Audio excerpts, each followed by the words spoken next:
तुलसी के पास दीपक जलाने से क्या फल मिलता है? एक बार माता लक्ष्मी भगवान विष्णु से पूछती हैं, हे स्वामी, तुलसी के पास दीपक जलाने का क्या महत्व है और रोज शाम को तुलसी के पास दीपक क्यों जलाया जाता है? इससे मनुष्य को कौन सा फल प्राप्त होता है? तुलसी के पास दीपक जलाने की विधि क्या है तथा दीपक जलाते समय कौन से मंत्र का उच्चारण करना चाहिए? कृपया आप मुझे विस्तार से बताइए। तब भगवान विष्णु कहते हैं, हे देवी, आज आपने समस्त मानव जाति के कल्याण के लिए बहुत ही महत्वपूर्ण प्रश्न किया है। आपके इस प्रश्न का उत्तर देने से पूर्व मैं आपको एक प्राचीन कथा सुनाता हूँ, जिससे आपको सभी प्रश्नों के उत्तर मिल जाएंगे। इसीलिए आप इस कथा को ध्यानपूर्वक सुनिए। इस कथा को ध्यान से पूरा सुनने मात्र से ही मनुष्य को 100 वर्षों तक तुलसी के पास दीपक जलाने का पुण्य प्राप्त होता है। फिर माता लक्ष्मी कहती हैं, हे स्वामी, मैं इस कथा को सुनने के लिए उत्सुक हूँ। कृपया आप इस कथा को सुनाना प्रारंभ कीजिए। तब भगवान विष्णु माता लक्ष्मी को वह कथा सुनाने लगते हैं।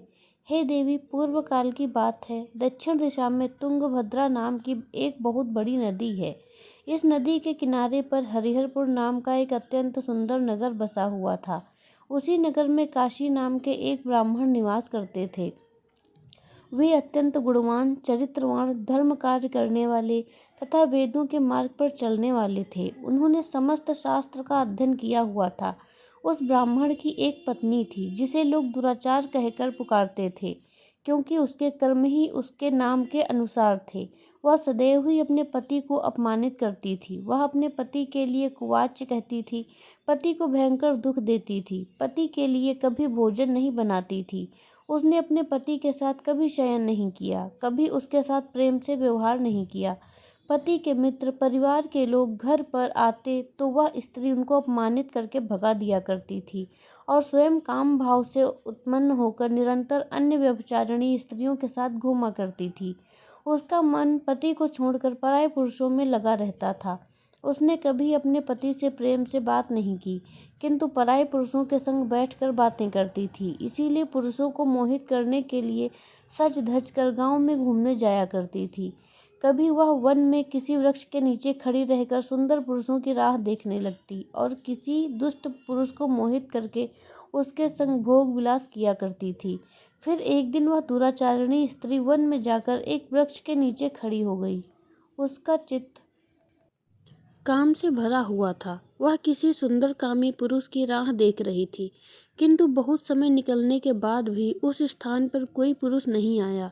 इसीलिए वह अत्यंत दुखी हो गई और प्रियतम की खोज में इधर उधर देखने लगी। उस दिन उसका सारा परिश्रम व्यर्थ हो गया। वहां पर खड़ी होकर वह नाना प्रकार की बातें कहकर विलाप करने लगी। हाय हाय, आज तो इस मार्ग से कोई भी सुंदर सुंदर पुरुष नहीं आया। अब मैं कैसे अपने काम वासना को शांत करूं? आज की रात कैसे बीतेगी? वह जोर जोर से विलाप करने लगी। उस जंगल में एक भयानक बाघ निवास करता था। उस पापी स्त्री की आवाज़ सुनकर वह जाग गया और उछलकर उस स्त्री का भक्षण करने के लिए उसके पास आ गया। उस भयंकर बाघ को देखकर उस स्त्री के पसीने छूटने लगे। वह भय से थरथर कांपने लगी। वह स्त्री कुछ करती, इतने में ही उस बाघ ने अपने पंजे से उसे घायल कर दिया और वह स्त्री जमीन पर गिर पड़ी। जमीन पर गिरते ही वह स्त्री चिल्लाते हुए बोली, अरे बाघ, तू किस लिए यहाँ पर आया है? मुझे क्यों मार रहे हो? मैं यहाँ पर अपने प्रियतम को खोज रही हूँ। तुम मुझे छोड़ दो। मेरा भक्षण करके तुझे क्या मिलेगा? उस स्त्री की यह बात सुनकर वह भयानक बाघ क्षण भर के लिए रुक गया और हंसते हुए बोलने लगा, हे दुष्टा, आज विधाता ने तुझे मेरा ग्रास नियुक्त किया है। तुझ जैसी पापिनी स्त्री को भक्षण करना ही मेरा काम है। तभी तुझे इस शरीर से मुक्ति मिलेगी। वह स्त्री कहने लगी, हे बाघ, तुम कौन हो? मुझे सच सच बताओ, तुम्हें किस कारण से बाघ की योनि में जन्म लेना पड़ा और तुम मुझ जैसी स्त्रियों का भक्षण क्यों करते हो? पहले मुझे सारी बात बताओ और फिर मेरा भक्षण करो।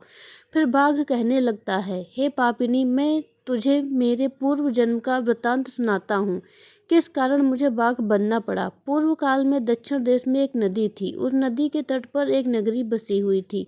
उस नगरी में मैं निवास करता था। मैं एक ब्राह्मण का पुत्र था और नदी किनारे बैठकर यज्ञ आदि कार्य किया करता था। मैंने उस जन्म में अनेक पापियों के लिए यज्ञ किया, उन पापियों के घर का भोजन किया। मैंने धन के लोभ में अनेक पापियों के लिए कार्य किया। जिन वस्तुओं का दान ब्राह्मण को नहीं लेना चाहिए, उन वस्तुओं का दान भी मैंने ग्रहण किया और दूसरों से धन लेता था, लेकिन कभी वापस नहीं करता था। इस प्रकार से पाप करते हुए मुझे बहुत साल बीत गए और मैं बूढ़ा हो गया। मेरे बाल सफ़ेद हो गए, आंखें धुस गईं, मुंह में सारे दांत गिर गए, लेकिन फिर भी मेरी दान लेने की आदत नहीं छूटी और मैं पाप करता गया। फिर एक दिन मैं धन के लोभ से नदी किनारे गया और अन्य धूर्त ब्राह्मणों के साथ मिलकर हमने लोगों को ठगा। झूठ मंत्र वचन बोलकर हमने बिना विधि विधान किए ही देवी देवताओं का पूजन किया और बहुत सारा धन दान में ले लिया। फिर उसी स्थान पर एक बीमार कुत्ते ने मेरे पैर में काट लिया और मैं मूर्छित होकर गिर पड़ा। उसी क्षण मेरे प्राण चले गए। फिर यम के दूत उस स्थान पर प्रकट हुए और मुझे पकड़कर यमपुरी ले गए। वहां पर यमराज ने चित्रगुप्त से मेरे कर्मों का लेखा जोखा निकालने के लिए कहा।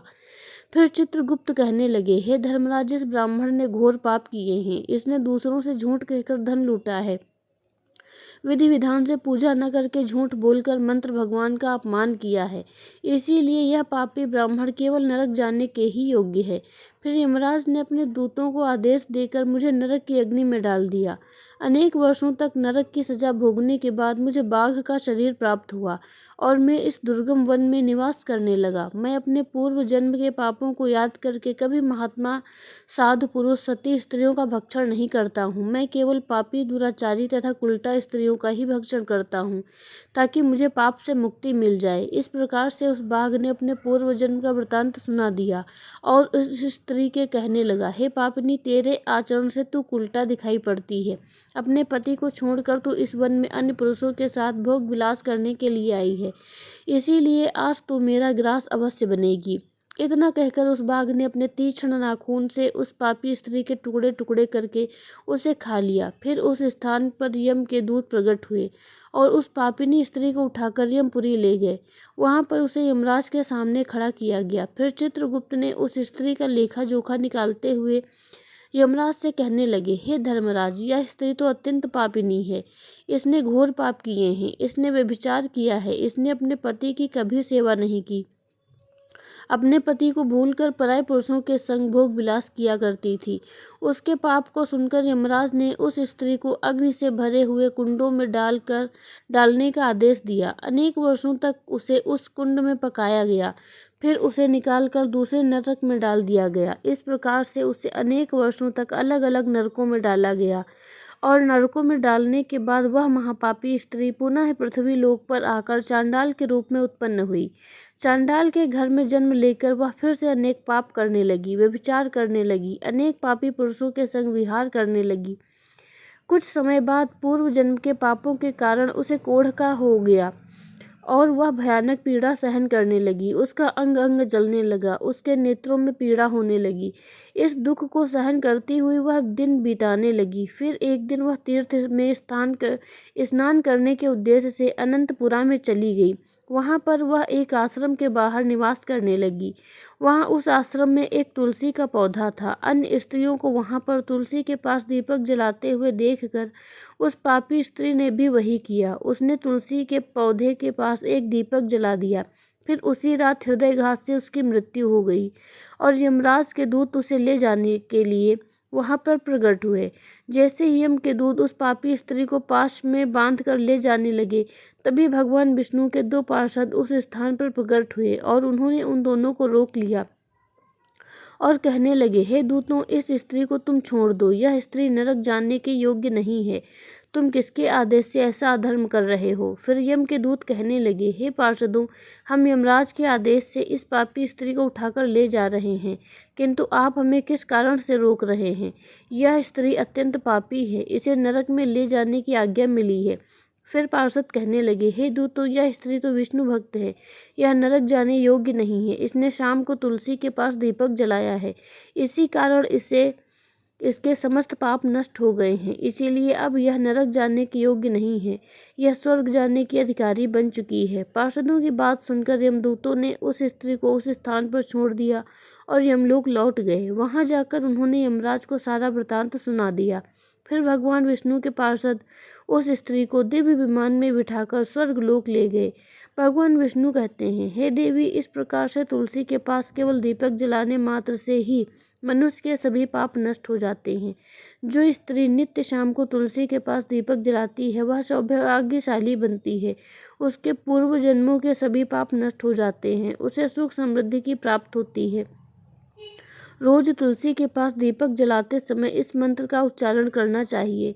ओम तुलसी देव्ये च विद्महे विष्णु प्रियाय च धीमहि तन्नो वृंदा प्रचोदयात्, जिसका अर्थ होता है, विष्णु प्रिय तुलसी, मैं आपको नमन करती हूँ, आप मुझे उच्च बुद्धि दो। हे वृंदा, आप मेरे मन को रोशन करो। भगवान विष्णु कहते हैं, हे देवी, हजारों अमृत के घड़ों से नहलाने पर भी श्री हरि विष्णु को उतनी तृप्ति नहीं होती जितनी वे मनुष्यों के द्वारा तुलसी का एक पत्ता चढ़ाने से प्राप्त करते हैं। 10,000 गौदान से मानव को जो फल प्राप्त करता है वह तुलसी पत्र के दान से पा लेता है। जो मृत्यु के समय अपने मुख में तुलसी पत्र का जल पा जाता है वह संपूर्ण पापों से मुक्त होकर भगवान श्री हरि विष्णु के धाम जाता है। हिंदू धर्म में तुलसी के पौधे का महत्व सबसे अधिक है। इसकी सबसे पहले पूजा भगवान विष्णु ने की थी। भगवान विष्णु कहते हैं, जिस प्रकार से देवी लक्ष्मी से वैकुंठ को ऐश्वर्य प्राप्त है, उसी प्रकार से वैकुंठ में तुलसी के कारण ही पवित्रता प्राप्त है। पृथ्वी लोक पर जिस स्थान पर भी तुलसी का पौधा होगा उस स्थान पर कभी बुराई का वास नहीं होगा। ऐसा स्थान सबसे अधिक पवित्र होगा। इसी कारण से हमें हमारे घर में तुलसी का पौधा अवश्य लगाना चाहिए। इस प्रकार से भगवान विष्णु ने तुलसी के पास दिया जलाने का महत्व बताया। वीडियो अच्छी लगी हो तो लाइक, शेयर और सब्सक्राइब जरूर करें। धन्यवाद।